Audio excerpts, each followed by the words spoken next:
Hello everyone, welcome to my channel English. This is Swathi teacher.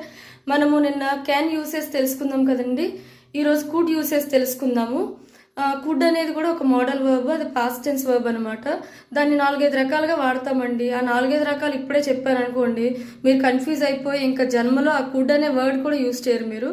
అందుకని మనం ముందు 2 రకాలు తెలుసుకుందాం, నెమ్మదిగా నేర్చుకుందాం. సో ఫస్ట్ వన్ ఏంటంటే, కుడ్ అనేది పర్మిషన్ అడగడానికి యూజ్ చేస్తాం అనమాట.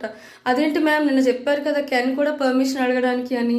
అది కూడా పర్మిషన్ అడగొచ్చు, కానీ అది కొంచెం ఇన్ఫార్మల్ వే. ఇది ఏంటంటే కొంచెం ఫార్మల్ అనమాట, ఇంకొంచెం పొలైట్ రిక్వెస్ట్ లాగా కుడ్ అనేది వాడతాం. ఎలా అంటే, for example, could you give me A glass of water please, could you talk to me in English, could you lend your book, ఇలా అనమాట. కొంచెం రిక్వెస్టింగ్గా అడగాలంటే కుడ్ అనేది యూజ్ చేయొచ్చు.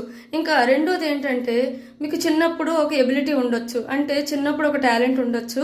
అది ఎలా చెప్తారు, నేను చిన్నప్పుడు ఇలా చేసేవాడిని, చిన్నప్పుడు నాకు ఇన్ని భాషలు మాట్లాడడం వచ్చో తెలుసా, చిన్నప్పుడు ఎట్లా స్విమ్మింగ్ చేసేవాడిని తెలుసా, ఇది ఇలా చెప్పాలి. I could speak 5 languages when I was young, I could swim better than you when I was a child, అలా అనమాట. I could play guitar when I was a child, I could play violin when I was 5 years old. ఇట్లా చిన్నప్పుడు ఇలాంటి talent ఉండేది. I could speak fluent English when I was 10 years old. ఇట్లా అనమాట. నేను 10 years ఉన్నప్పుడు మంచి ఇంగ్లీష్ మాట్లాడేవాడిని. మనం ఒక్కొక్కసారి చిన్నప్పుడు మంచి స్కూల్లో ఉన్నప్పుడు మంచిగా మాట్లాడతాము, తర్వాత ఏదైనా స్కూల్ మారింది అనుకోండి, మన భాష అంతా పోతుంది కదా, అట్లా అనమాట.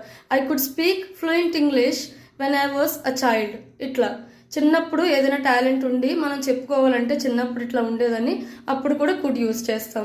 సో మీకు కూడా ఏదో టాలెంట్ ఉంటుంది కదా చిన్నప్పుడు, దాన్ని కుడ్ అని యూజ్ చేసి చెప్పి కామెంట్ బాక్స్లో పోస్ట్ చేయండి. So talk beautifully, live beautifully. Like, share and subscribe.